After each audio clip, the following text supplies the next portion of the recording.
रुक्मणी श्री कृष्ण को पसंद करती थी और उन्हें मन ही मन अपना पति स्वीकार कर चुकी थी। श्री कृष्ण को पता चला कि रुक्मणी का विवाह उनकी इच्छा के विरुद्ध किसी और के साथ हो रहा है। तब उन्होंने रुक्मणी से विवाह रचा लिया। कहते हैं कि श्री कृष्ण ने राधा से इसलिए विवाह नहीं किया क्योंकि दोनों के बीच आध्यात्मिक प्रेम था। श्री कृष्ण और राधा एक दूसरे को प्रेम करते थे। श्री कृष्ण ने राधा से लौटकर आने का वादा किया था, परंतु श्री कृष्ण का विवाह राधा से न होकर रुक्मणी संग हुआ था। हिंदू धर्म ग्रंथों में श्री कृष्ण और राधा के प्रेम के कई प्रसंग मिलते हैं। श्री कृष्ण बिन राधा के अधूरे माने जाते हैं, इसलिए जब भी श्री कृष्ण का नाम आता है तो सबसे पहले राधा नाम पुकारा जाता है। जैसा कि सभी जानते हैं, श्री कृष्ण और राधा एक दूसरे को प्रेम करते थे, परंतु श्री कृष्ण का विवाह राधा से न होकर रुक्मणी संग हुआ था। पंडित इंद्रमणि घनश्याल बताते हैं कि राधा कृष्ण के बीच आध्यात्मिक प्रेम था, जबकि श्री कृष्ण की पत्नी रुक्मणी बनी। आइए जानते हैं श्री कृष्ण ने राधा से प्रेम करते हुए भी रुक्मणी संग विवाह क्यों रचाया था। रुक्मिणी या रुक्मणी भगवान कृष्ण की इकलौती पत्नी और रानी है।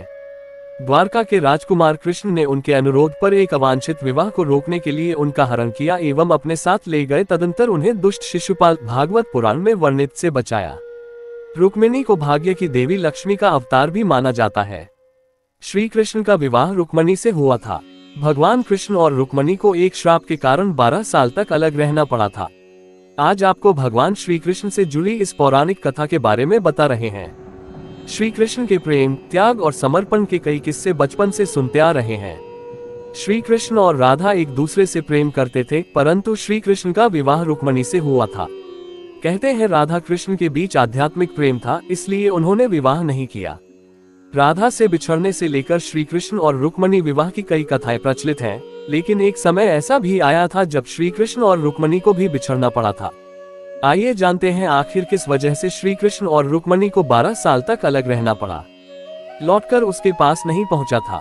रुक्मणी ने गिरिजा की पूजा करते हुए उनसे प्रार्थना की, हे माँ, तुम सारे जगत की माँ हो, मेरी अभिलाषा पूर्ण करो। मैं श्री कृष्ण को छोड़कर किसी अन्य पुरुष के साथ विवाह नहीं करना चाहती।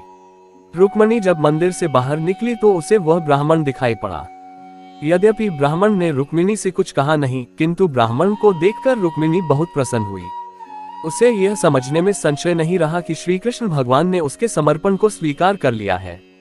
रुक्मिणी अपने रथ पर बैठना ही चाहती थी कि श्री कृष्ण ने विद्युत तरंग की भांति पहुंचकर उसका हाथ पकड़ लिया और उसे खींचकर अपने रथ पर बिठा लिया और तीव्र गति से द्वारका की ओर चल पड़े। क्षण भर में ही संपूर्ण कुंडिनपुर में खबर फैल गई कि श्री कृष्ण रुक्मणी का हरण करके उसे द्वारकापुरी ले गए। शिशुपाल के कानों में जब ये समाचार पहुंचा तो वह क्रुद्ध हो उठा। उसने अपने मित्र राजाओं और उनकी सेनाओं के साथ श्री कृष्ण का पीछा किया, किंतु बीच में ही बलराम और यदुवंशियों ने शिशुपाल आदि को रोक लिया।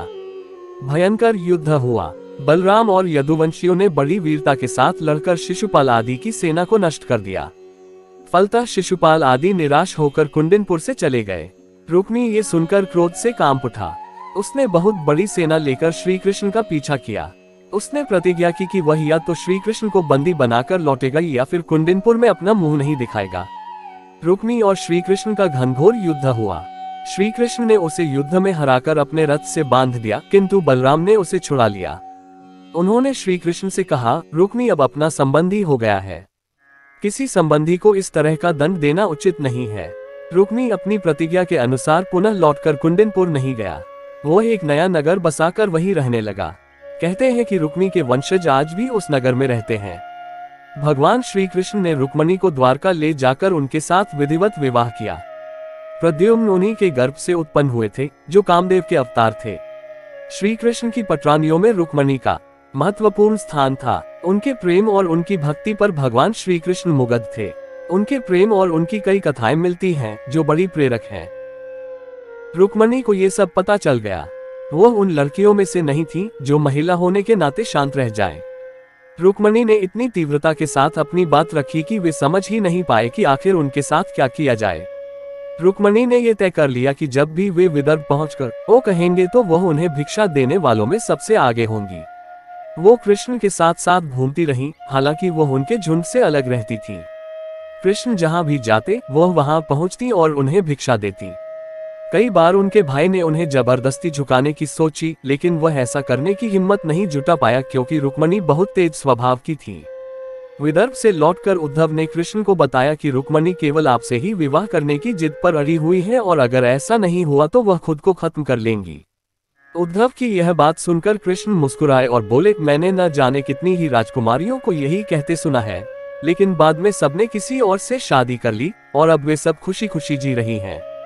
ऐसा कहना लड़कियों के लिए आम बात है, लेकिन बाद में वे सभी अपने लिए योग्य वर से शादी करके उनके साथ आराम से रहने लगती हैं। कृष्ण की बात सुनकर उद्धव बोले, नहीं वासुदेव, तुम गलत समझ रहे हो। वो बहुत जिद्दी है और अपनी मर्जी की मालकिन है।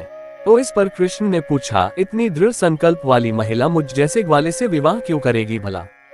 वह अपने लिए कोई सुंदर सा राजकुमार ढूंढ ले और उससे विवाह कर ले।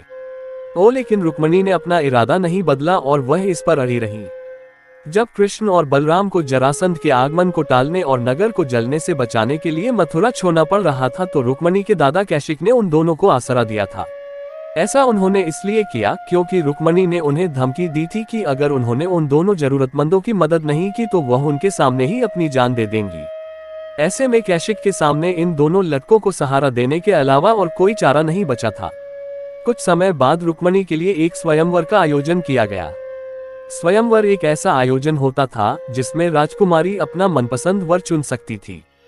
हालांकि यह स्वयंवर दिखावे के लिए किया गया था क्योंकि इसमें केवल उन्हीं राजाओं को आमंत्रित किया गया था जो रुक्मणी के योग्य ही नहीं थे।